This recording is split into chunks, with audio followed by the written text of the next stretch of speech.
MSU 10, we love celebrating holidays, and this week there are so many reasons to celebrate, like Passover. So I'm here with Nate from MSU Hillel to break down some of those Passover traditions. So thank you so much for being here. Of course. So first, let's start with the basics.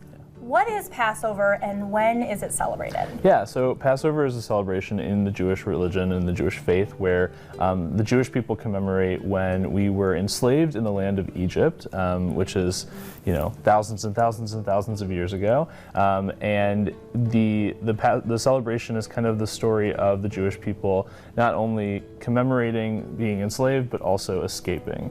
And so many people maybe know a little bit about the story of Passover from the movie The Prince of Egypt, yes. Which widely popularized the holiday, which is great. But we have an opportunity to commemorate all of that, but then also sort of understand how Jewish people, all people can kind of like move forward from that and learn more about what it means to be enslaved or oppressed and how to stop it or end it.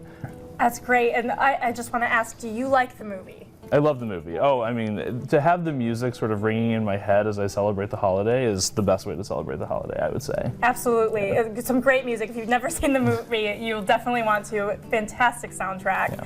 Yeah. So what are some of those traditions associated with Passover? Yeah, so the biggest one that I would say is that many Jewish people will refrain from eating bread or any kind of grain or carb for the entire 8 days.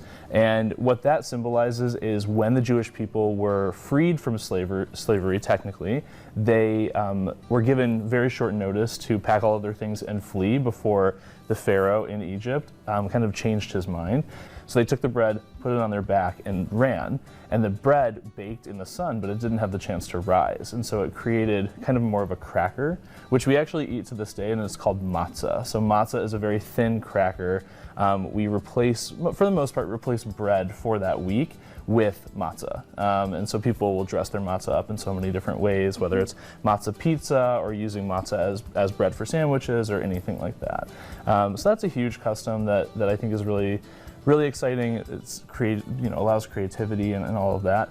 The other big one is having what's called a Seder. I brought a Seder plate here. So if you can see the Seder plate, this is a kind of a representation of all of the different parts of the story of Passover. And what we'll do is actually put the Seder plate, and everyone has kind of their own kind of Seder plate, their family heirlooms. They're as simple as just a regular plate.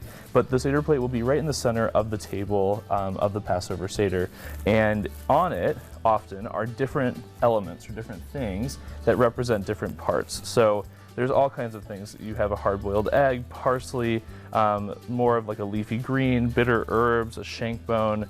Haroset is actually a apple, wine, sometimes nut combination that will use to kind of commemorate some of the sweetness in the story, just to remember that. But I love that tradition of sort of remembering that even in the bitter times, even in the sad times, there is that sweetness as well. There's a really interesting tradition, more modern now, to put an orange on the Seder plate, and that custom actually comes from a quote from a male rabbi that basically says that there would be female rabbis one day when someone was bold enough to put an orange on the Seder plate. Well, now there are so many female rabbis and so many incredible female Jewish leaders that a lot of people will put an orange on their Seder plate. Wow, that's incredible.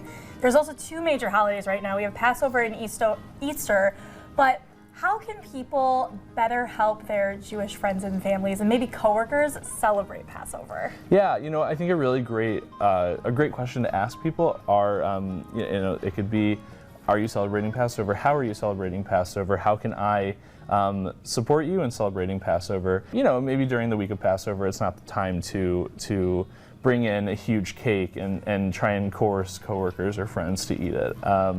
I do keep Passover in not eating bread, so I spent the weekend kind of cleaning everything in my house, making sure there was nothing there to tempt me, and then really, kind of using that as an opportunity to feel my religious practice, my Judaism, through a really like hands-on experiential way, which is not eating bread for 8 days. Absolutely. Well, thank you so much for being here and talking with us about Passover.